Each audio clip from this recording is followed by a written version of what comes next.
I love living in Seattle. It's filled with so many unique and interesting people.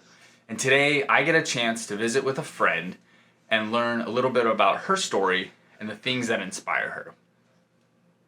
And it's time to go.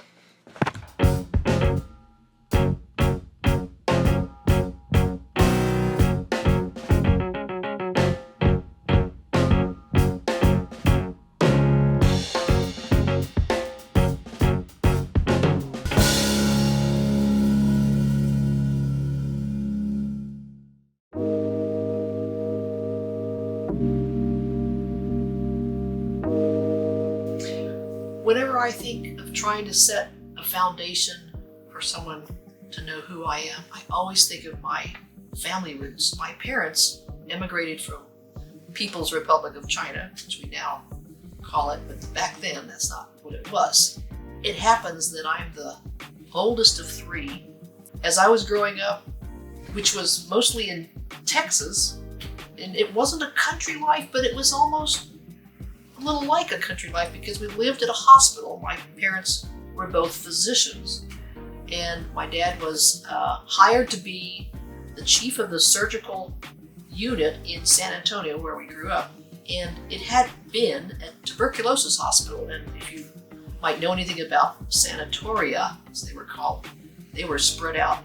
So we almost lived in the country, it seemed. There was a lot of fields, but we remember being out in the dirt and finding worms and horny toads and lizards and various things. So I think of that as being the most important part of my childhood.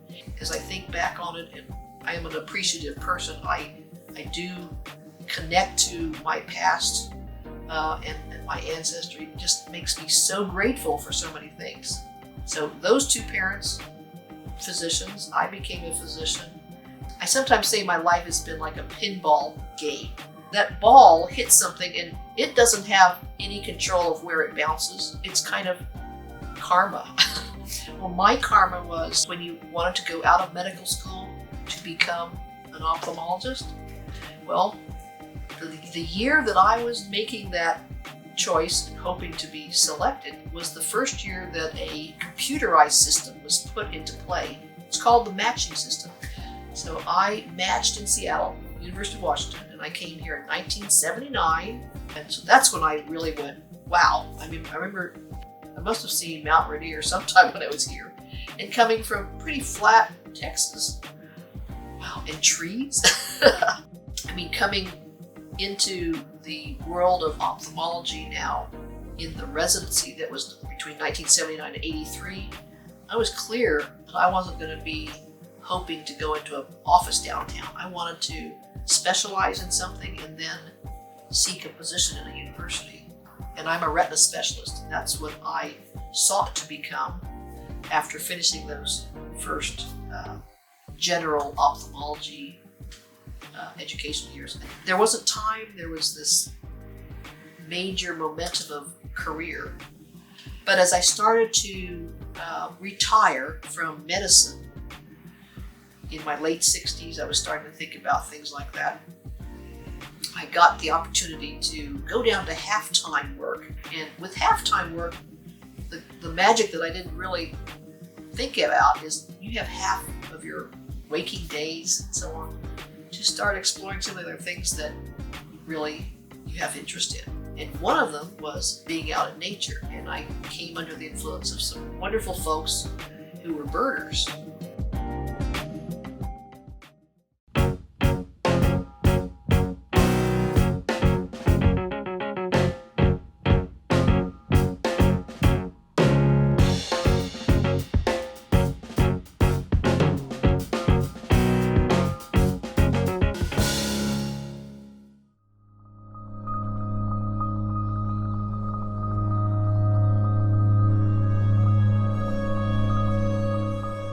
Some of the best first experiences that a person could ever have are right in their backyard or their neighborhood park or something like that.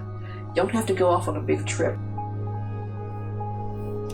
Up in these trees, there's a couple of small birds flitting around. They're called yellow-rumped warblers. They have a yellow patch between their wings. And for fun, we call them butterbutts. Right there.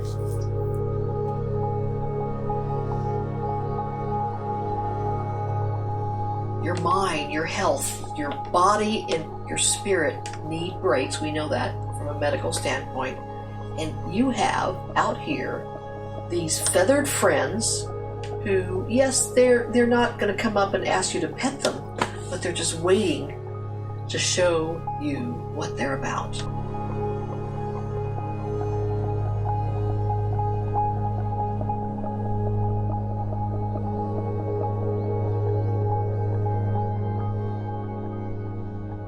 Very early on in learning about birds, I was asked if I was interested in being part of some volunteer work. There's a number of bird surveys that occur, and one of them happens to happen right here in Discovery Park.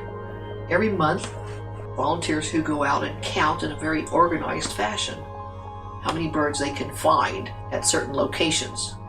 And those data, those numbers over the years do provide the kinds of trends that really have helped to make a lot of important decisions.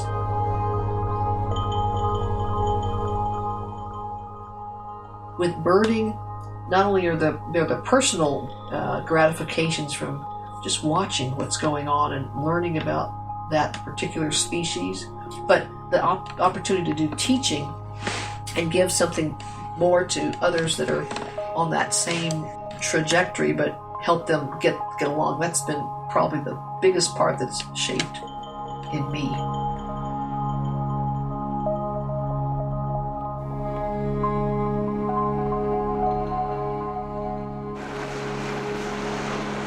There's a bird flying across the water right now.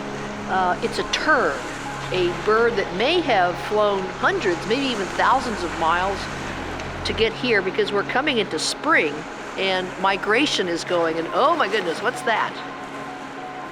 This is the bird that we're looking at. It's the common goldeneye, and he has a dot right there on his cheek.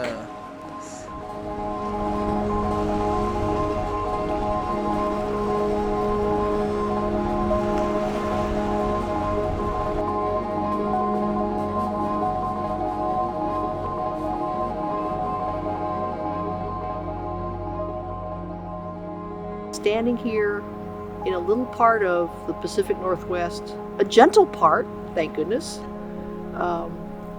gives me and everyone else who will just take a minute and open up their senses the opportunity to appreciate how magnificent our habitat is. Our habitat that we share with all those gulls that are flying by.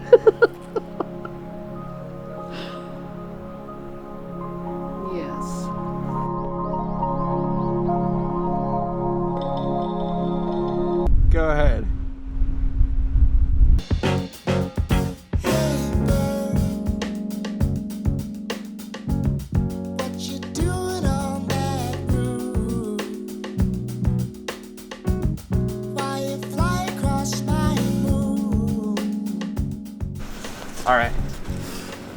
All right. Well, I just want to thank you, Elaine, for just the time that we got to spend together. It was so great. You've given me a stage that I never thought I'd be able to mount. And you've helped me understand so much more about nature, about birds, about Discovery Park, and just everything. It's wonderful. And I appreciate and cherish this time that we get to spend. Me too. Thank you so much. All right. Peace out.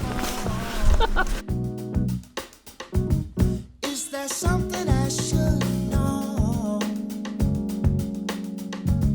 You got no